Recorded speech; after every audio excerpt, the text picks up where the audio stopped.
Et bonjour à tous, c'est Hachoum et bienvenue dans cet épisode spécial, épisode tant attendu puisque on va débriefer un petit peu le petit jeu que je vous avais proposé sur le prix de mon deck. Donc on va savoir le prix de mon deck et qui s'en est le plus approché dans les commentaires. Avant ça, j'aimerais juste vous montrer un petit peu, là, histoire de vous booster et vous motiver à jouer en event. Les récompenses que j'ai pu avoir pour ces events. Donc j'ai fait 957 en rare. C'était chaud. C'était chaud parce que j'ai failli ressortir pendant la nuit. En fait, là, ils ont rajouté quelques heures, je crois 12 heures à peu près, à l'event et ça a failli me mettre dedans. Ça a failli me mettre dedans. En épique aussi, hein, en épique 4700 sur 5000.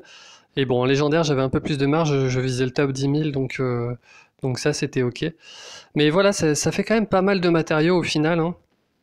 Ça fait pas mal d'objets, de récompenses au final, et vraiment, c'est pour ça que j'insiste dans mes vidéos à vous dire de monter vos 3 étoiles, monter vos 4 étoiles, monter des teams, ne supprimez pas vos 3 étoiles, je rabâche, mais c'est que ça paye en fait, c'est que les tournois et les events, ça paye vraiment. Donc je voulais simplement commencer par ça, et ensuite on va directement regarder d'un peu plus près le petit jeu que je vous avais proposé. Alors c'est pas ça. Bon, je vais d'abord me mettre là, tranquillement. Euh, D'abord, je voulais vous remercier parce que vous avez été 129 à participer au jeu. C'est énorme, ça me permet de faire des vraies stats en fait. Et ça, c'est cool. C'est cool parce que à partir de ces stats, enfin au début, je voulais juste faire un petit jeu comme ça et au final, je me suis rendu compte que les stats, elles avaient un sens. Et elle pouvait vraiment être analysée et avoir un sens, et du coup, on va en parler. Avant ça, je voulais simplement, puisque vous êtes quand même bien cassé la tête à faire des petits commentaires, à trouver des choses marrantes à me dire, je voulais faire une petite compilation des commentaires qui m'ont fait réagir, pas forcément rire, mais réagir. Certains m'ont fait rire, d'autres juste réagir positivement. Euh, alors, il y a un commentaire sur lequel je vais revenir plus tard, c'est No Limit qui me demande: te trouves-tu chanceux? Et bon, je vous dirai un petit peu mon avis là-dessus plus tard dans la vidéo parce que ça va directement rejoindre ce que j'ai pu faire d'un point de vue statistique. Vous avez été beaucoup à me demander des choses que j'aurais peut-être pas pu vous donner, par exemple d'intégrer Moritos et Bisounours, ce genre de choses. Ça dépend pas que de moi, hein. Je suis co-dirigeant de l'Alliance, je suis pas dirigeant. Et je suis pas le seul co-dirigeant, donc ça aurait été compliqué d'intégrer n'importe qui à Morito si Bisounours. On est quand même une équipe du top 100, donc il y aurait eu un minimum requis en termes de deck. Mais bon, ça se trouve les gens qui l'ont demandé avaient tous ce deck pour rentrer, hein, donc ça aurait pu le faire. Il y a Requiem aussi qui m'avait dit: je sais déjà ce que je vais négocier, j'espère pour toi que je perds. Alors je peux le dire dès maintenant, Requiem, tu as perdu. Et je suis bien content parce que je pense que aussi machiavélique que tu es, tu avais des sombres dessins. À travers ce commentaire, je voyais de sombres dessins. Et j'aimerais bien du coup que tu me mettes en commentaire là ce que tu avais derrière la tête. Ça peut être cool. Alors après, il y avait Boria qui m'a bien fait rire, qui m'a dit si je gagne, j'aimerais que quand tu répondes à mes commentaires, tu fais plus long que moi. Donc Boria qui est spécialiste des messages de 2 km 5, là il aurait fallu que je fasse 2 km 6. Donc ouais, c'était un bon lot à gagner en tout cas, bon, on verra si Boria a gagné. Euh, Iron Lord Fitness qui m'a aussi bien fait rire, qui m'a dit qu'il voulait gagner un live avec moi pour parler de l'avenir d'Empire and Puzzle. Je pense qu'il nous aurait fallu beaucoup d'alcool pour tenir ce live parce que franchement, le sujet est très sombre et, et très chaud quand même à traiter. Alors il y a Météorite, toujours le mot sympa qui m'a dit je t'estime à 1 million dollar baby, et au final qui n'a même pas joué au jeu, hein, donc j'ai pas compté 1 million dans les statistiques, ça m'aurait un peu un peu détruit mes statistiques, à vrai dire, de mettre 1 million, mais, mais en tout cas, c'est super sympa, Météorite. Alors Ricky, je pense que c'est le pire commentaire que j'ai eu, qui a dit que s'il gagne, il proposerait à Requiem de profiter de son gain. Vu ce que Requiem a demandé, je pense que c'était vraiment le pire truc qu'on puisse me demander. Donc voilà, Ricky, heureusement tu as pas gagné non plus, je peux te le dire tout de suite. Donc Requiem, non, c'est pas pour cette fois. Euh, alors il y a Yutan ça m'a fait rire son commentaire parce que qui m'a dit je vais pas me fatiguer à chercher ce que je pourrais te demander puisque je perds tout le temps au jeu. Et malheureusement, Yutan, tu as encore perdu au jeu, donc je suis vraiment désolé pour ça. Euh, Géraldine qui me demandait de faire le plus d'invoques possible dans la prochaine vidéo. Bah tu vois, si ça avait été toi qui avais gagné, j'aurais pu faire 2 invoques. Donc bon, ça aurait pas été la vidéo la plus excitante qui soit, quoi. Mais oui, je le rappelle encore et encore, mais je dépense plus rien sur le jeu pour l'instant tant qu'ils n'ont pas rendu ce bâtiment plus utile. Ah oui, alors aussi, un message qui m'a fait réagir, c'est David. Donc, même si tu n'as pas gagné, David, ça m'empêche pas de passer un grand bonjour et vraiment toute mon amitié à ton fils Thibaut de 7 ans. Donc, Thibaut 7 ans qui regarde mes vidéos, qui aime mes vidéos. Merci à toi, Thibaut. Check virtuel. Et, euh, et voilà, bah, j'espère que cette vidéo aussi te plaira. Et je suis super content bah, de toucher le plus grand public, on va dire, d'avoir des spectateurs de tout âge, de tout, je sais pas quoi dire. Voilà.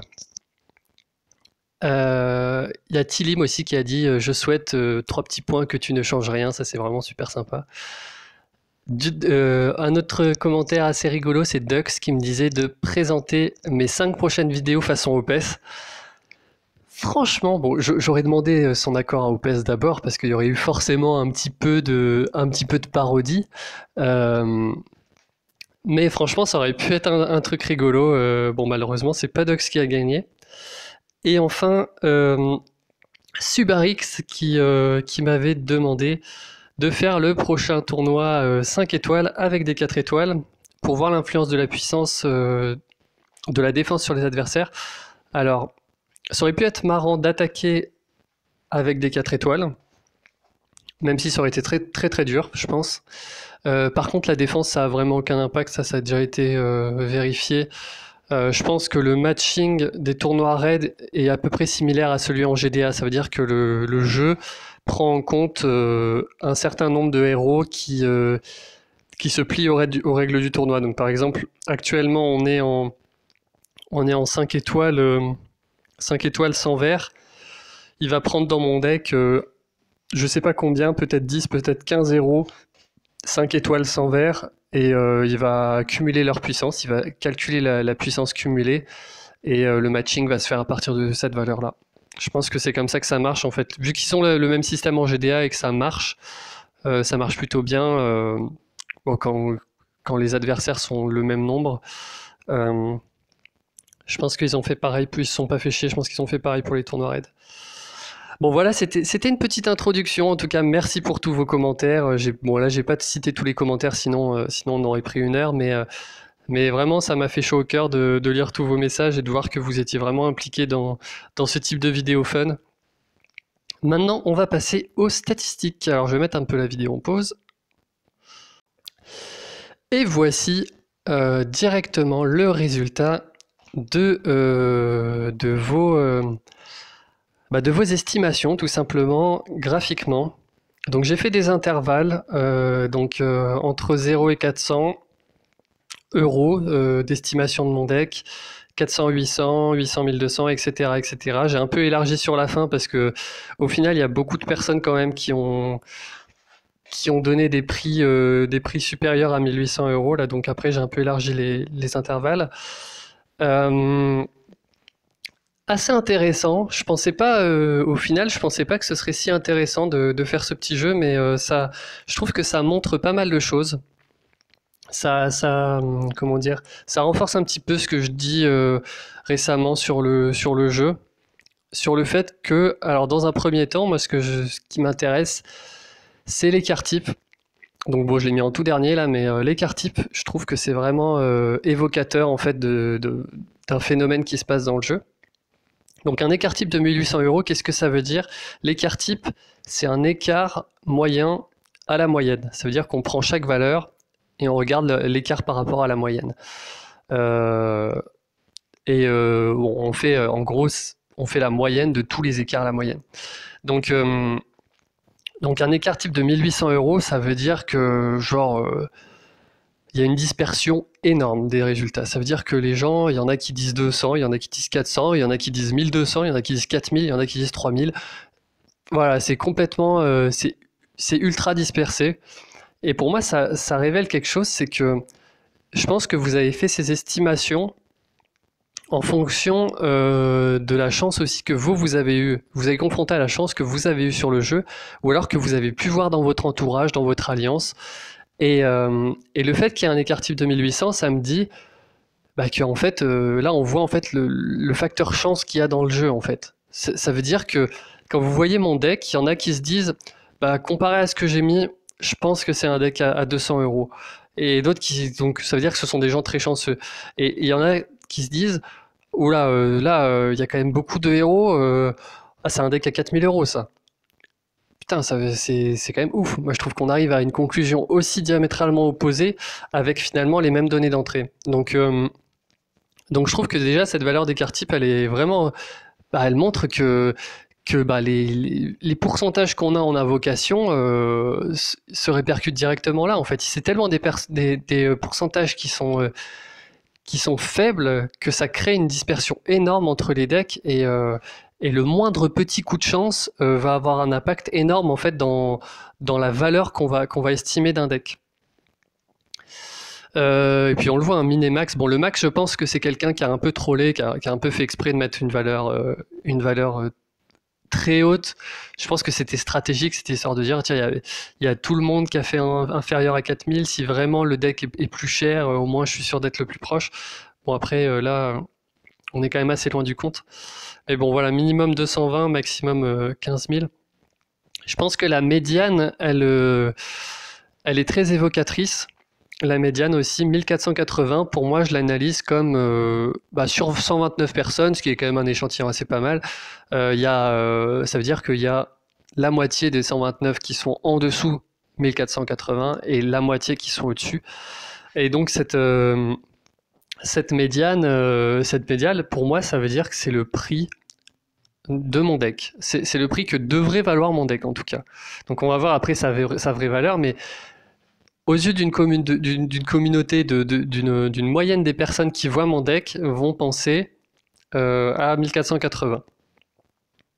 Enfin, c'est pas une moyenne, c'est une médiane, mais la médiane est pour moi a plus de sens que la moyenne, parce que la moyenne, vu qu'il y a des valeurs qui sont très élevées, comme le 15 000 par exemple, je pense que la médiane a plus de sens. Donc voilà, la moyenne elle est à 1700, mais je pense qu'elle est influencée par les valeurs extrêmes qui ont été mises. Et ensuite, on voit, donc, je pense que ceux qui ont l'habitude des statistiques savent déjà à peu près le prix de mon deck, puisqu'on voit qu'il y a 34 personnes qui étaient en dessous de la valeur réelle et 96 qui étaient au-dessus. Donc vous avez été plus nombreux à surestimer mon deck qu'à le sous-estimer. Donc là, ça me fait rebondir sur la question que je disais tout à l'heure. No Limit qui me demandait te trouves-tu chanceux? Ben moi, à la base, déjà quand j'ai fait mes comptes, je peux vous dire que j'ai souffert.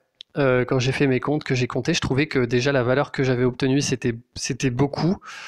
Quand je regarde mon deck, je me suis dit ah non, je trouve pas que je sois spécialement chanceux. Et puis après, finalement, j'ai vu votre estimation avec notamment cette valeur médiane et je me suis dit en fait, je suis peut-être pas si mal chanceux que ça. Je suis peut-être pas si mal chanceux que ça finalement. Parce que bon, vous êtes plus à surestimer mon deck que le sous-estimer. Donc ça veut dire que votre deck a plus de valeur, que ce qu'il a vraiment, quoi, pour vous. Donc je suis un peu obligé de me sentir chanceux. Maintenant, si vous le voulez bien, je vais vous dire la valeur de mon deck. Et après, on va faire encore quelques petites réflexions autour de ça. Mon deck, il vaut exactement...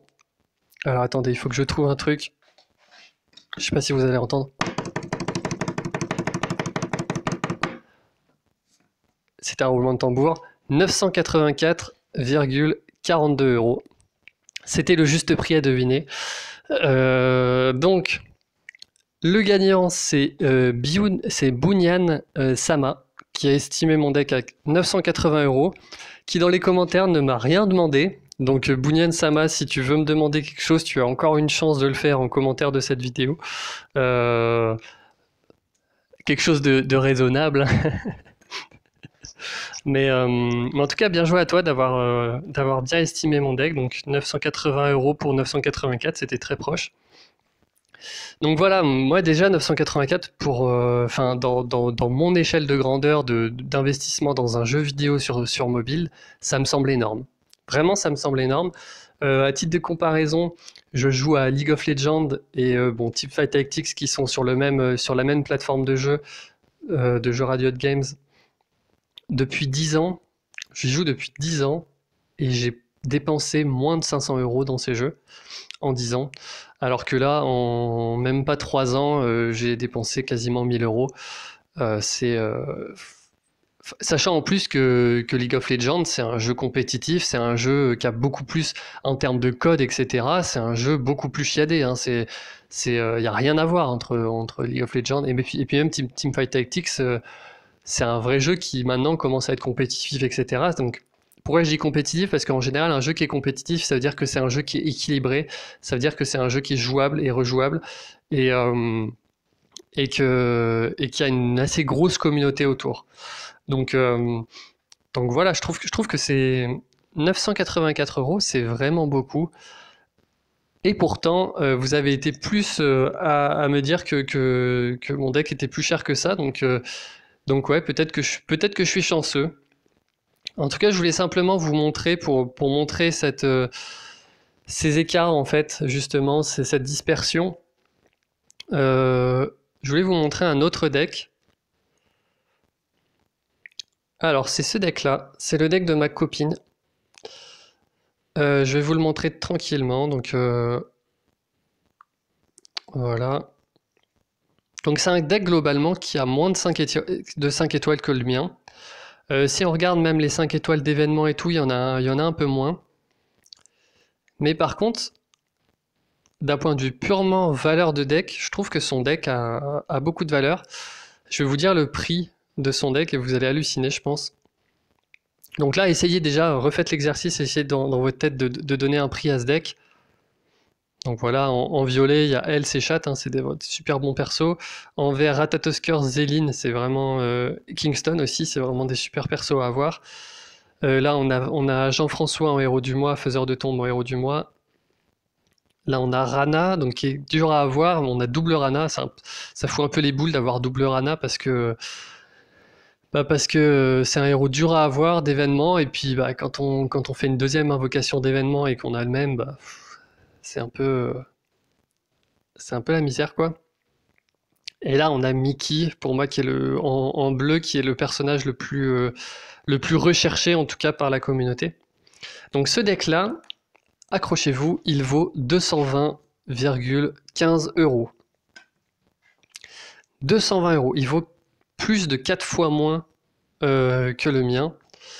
Et au final, il y a quand même dedans des personnages assez iconiques. Et ce que je voulais dire par là, c'est qu'un deck, finalement, sa valeur va vraiment dépendre pas seulement du nombre de 5 étoiles qu'on a, etc. Parce qu'au final, si on chope que des Marjana, c'est un peu compliqué de se faire accepter, par exemple, dans des teams top niveau, etc. Si on a un deck avec plein de 5 étoiles, mais que c'est que des héros qui sont finalement pas très utilisables. Alors que là, on a un deck qui vaut pas très cher au final, mais avec des héros qui sont assez intéressants et du moins qui intéressent les joueurs de haut niveau. Notamment Mickey, parce que quand quelqu'un a Mickey dans son deck, on sait que c'est un gros cogneur de titan, donc on a envie de l'avoir dans son équipe. Faiseur de tombe, c'est un excellent flank. Je dirais que ce qui manque à son deck, c'est Telluria. Et que moi j'ai en plus qu'elle, hein, c'est vraiment Telluria, qui pour l'instant, c'est beaucoup plus compliqué à haut niveau de jouer sans Telluria. Bon voilà, en tout cas, c'était à titre de comparaison. Je trouve que l'écart entre son deck et le mien, donc plus de 700 euros, 764 euros de différence, euh, ça montre quand même un petit dysfonctionnement dans le jeu, en tout cas. Après, bon, je pense que j'ai de quoi être jaloux de son deck et elle a aussi de quoi être jalouse de mon deck sur certains aspects, hein. Je dis pas ça comme ça, hein, mais voilà, je trouve que c'est. Je pense que des écarts comme ça, il y en a énormément. Des gens qui ont mis, des gens même qui ont mis 4000 euros et qui se retrouvent finalement avec un deck avec des personnages. Alors peut-être certains personnages rares, mais pas forcément utiles. Je sais pas, par exemple, si vous vous retrouvez avec comment elle s'appelle, Nour, là, la nouvelle HOTM. Bah c'est un héros qui est rare à avoir, mais c'est pas forcément un héros que les gens vont rechercher, quoi. Il y a pas mal de héros comme ça. Euh, Bon, forcément, là, je suis en train de perdre un peu mes exemples au fur et à mesure de mon discours, mais bon, je pense que vous avez compris le principe. Voilà, en tout cas, c'était super sympa, cette petite étude. Moi, je trouve que ça montre pas mal, ouais, ces histoires de dispersion. Ça montre pas mal de dysfonctionnement dans le jeu, mais en tout cas, après, ça donne aussi de l'espoir aux gens qui sont free-to-play, hein. Ça veut dire que avec un investissement, enfin free-to-play ou quasi free-to-play, ça veut dire qu'avec un investissement faible, vous pouvez quand même avoir quelque chose. Vous pouvez quand même avoir un bon deck à la fin. Mais par contre, je trouve que pour les pay-to-win, non seulement il faut dépenser beaucoup d'argent, mais en plus de dépenser beaucoup d'argent, il faut avoir la chance, quoi. Et c'est ça qui est tricky et c'est pour ça que des fois on dépense des sommes astronomiques sur ce jeu, c'est parce que la chance ne vient pas, les pourcentages sont tellement faibles que c'est totalement dans les statistiques de faire 70 invocations sans avoir aucun 5 étoiles. Donc, et c'est ultra frustrant. Et c'est pour ça que je me révolte un petit peu en ce moment contre l'Académie des héros, ce genre de trucs qui ne permettent pas, pour moi, en free-to-play, d'avoir assez de garanties en fait, en free-to-play ou en pay-to-win d'ailleurs. Pour moi, c'est vraiment pour les deux. Ça permet pas en fait de changer un petit peu, de faire un roulement au niveau des héros et dans tous les cas, il faut au moins à la base avoir eu des héros pour en faire quelque chose. Donc c'est un jeu qui manque de garantie, je trouve, et ça commence à être très très pesant. Voilà, mais sur ce, en tout cas, c'était quand même un jeu super fun à faire, super sympa que vous ayez aussi bien participé. Donc à refaire à l'occasion avec un autre petit sujet dans le genre. Et surtout, Bounian, n'hésite pas à me contacter en commentaire si tu veux un traitement particulier. Voilà. Allez, à la prochaine. Ciao.